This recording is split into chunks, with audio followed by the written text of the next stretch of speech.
répertorier, mais ce qui est essentiel et important est que les laboratoires ont fait la traçabilité et le travail scientifique se fait de détection de toutes ces personnes qui ont été en contact avec ces individus et effectivement de procéder aux tests et au cas où ça s'avère positif, de pouvoir isoler ces personnes-là et qu'ils puissent subir le traitement indiqué. Mais ce qu'il faut dire est que ce virus, compte tenu de, malgré ce qui s'est passé, est quand même un virus, je pense que les spécialistes diront, du point de vue de la dangerosité, peut-être est moins mortel que ce que nous avons connu les périodes passées. Mais toujours est-il que c'est un virus, il est dangereux et que les services travaillent également à le neutraliser. Mais je pense quand même qu'il faut également rendre un hommage à nos vaillants médecins qui travaillent dans ces laboratoires et qui font le veille, le suivi et la traçabilité de toutes ces personnes-là qui ont été en contact avec ces personnes-là. Mais ce que je peux dire est que le dispositif de veille et d'alerte a été renforcé au niveau de l'aéroport, qui se trouve être la principale porte d'entrée des voyageurs dans notre pays. Et là également, le dispositif est renforcé et ceux qui voyagent et qui entrent à l'aéroport ou qui prennent le vol également peuvent s'en rendre compte. Alors, professeur Bamba Kane, que connaît-on de ce nouveau variant Omicron? Il vient de dire qu'il est moins mortel. Écoutez, alors pourquoi ces psychoses? Écoutez, je pense qu'il y a moins de 2 mois, j'ai été invité ici d'ailleurs en même temps que mon ami Bara. Et il y a une question que vous m'aviez posée, à savoir, est-ce qu'on était à l'abri de nouveaux mutants? Oui. Je me souviens bien de la question. Et je vous avais répondu en vous disant qu'on n'est jamais à l'abri de mutants.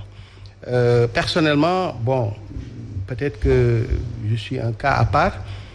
Je ne comprends pas toujours, si vous voulez, le bruit que fait l'apparition de mutants quand il s'agit de virus à ARN. Je pense que quand il s'agit de virus à ARN, parce que le coronavirus est un virus à ARN, la mutation est la règle.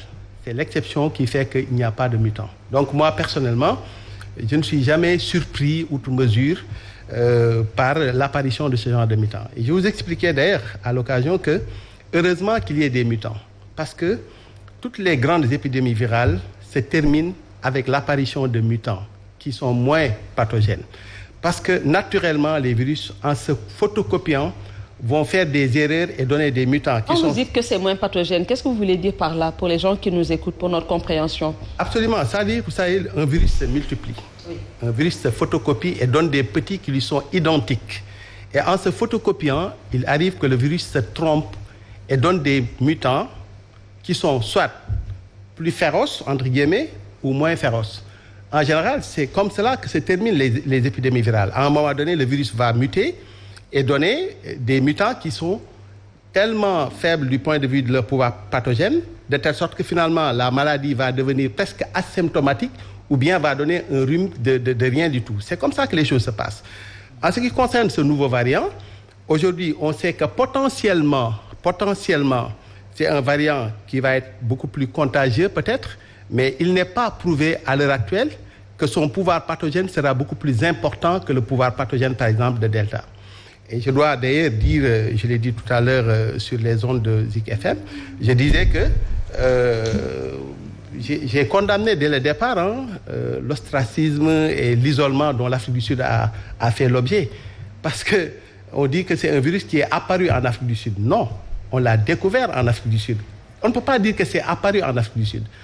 Parce que c'est parce qu'en Afrique du Sud, il y a de grands centres de recherche qui sont très forts dans le séquençage génomique qu'on a découvert ces virus là-bas. Donc, finalement, ce qui se passe, c'est que les Sud-Africains l'ont dit, ils sont finalement même victimes de leur sincérité, parce qu'ils auraient pu ne pas, en fait, déclarer ces résultats-là. C'est la raison pour laquelle, d'ailleurs, la dernière fois, je taquinais un de mes amis en disant que le coronavirus est une maladie qui est éminemment politique. Vous savez, il y a des pays où on ne parle plus de coronavirus.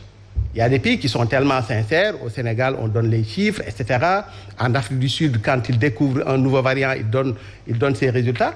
Mais il y a d'autres pays qui ont fait le choix de ne pas le faire, de peur d'être isolés, comme l'Afrique du Sud l'a été.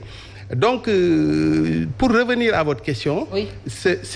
La mutation par rapport à un virus qui a ARN, parce qu'il y a des virus à ADN et des virus à ARN, la mutation, c'est la règle. Nous, ce qu'on espère, d'ailleurs, moi, ce que j'espère, c'est qu'à un moment donné, qu'on s'achemine vers des mutants qui ont un faible pouvoir pathogène de manière à ce que la pandémie, en fait, disparaisse sur la planète, ce qui n'est pas gagné. Parce que moi, j'estime, et je l'ai dit à l'occasion d'une émission la semaine dernière, je disais qu'il faut que les gens sachent une chose. Le coronavirus ne va plus jamais nous quitter, en fait. On va apprendre à vivre avec. Aujourd'hui, l'arme fatale, l'arme la plus efficace dont on dispose, c'est la vaccination. Parce que même le respect des mesures barrières, les gens parfois flanchent. Bon, hier, j'ai vu, par exemple, à Guédiawaye où j'habite, une grande manifestation d'hommes politiques. Mais je me suis dit, mais où est-ce qu'on va? Des milliers de personnes qui étaient là en train de crier et tout. Avant, le samedi, on a vu également des rassemblements. Et les gens, vous vous rendez compte que les gens, de plus en plus, ont du mal à respecter les mesures barrières. Donc, c'est pour moi, d'ailleurs, le lieu et l'occasion de lancer encore un appel aux Sénégalais afin que les gens aillent se faire vacciner. Parce que finalement, c'est le seul moyen de lutte dont on dispose et qui nous permettent après de continuer à vivre. Parce que ces mesures qui consistent à fermer les aéroports, voilà, ça c'est des choses qui ne peuvent pas continuer. Par contre, ce qui va continuer, c'est la présence du coronavirus parmi nous. Donc il faut qu'on apprenne à vivre avec ce virus. Et aujourd'hui, encore une fois, le moyen le plus efficace dont on dispose pour ne pas basculer vers des cas graves, c'est encore une fois la vaccination et j'invite les Sénégalais à se faire vacciner. Alors Abdoulaye Mbow, Omicron est apparu au Sénégal au moment où c'est comme si on a tourné la page du coronavirus parce que comme il vient de le souligner, on ne respecte plus les mesures barrières. On n'en parle même plus. Même en pleine pandémie, au moment où on comptait des dizaines de contaminations par jour, mais également des dizaines de décès au quotidien, il y a énormément de Sénégalais qui ne respectaient pas les mesures barrières. Et il a fallu justement que l'autorité prenne des mesures restrictives pour aller dans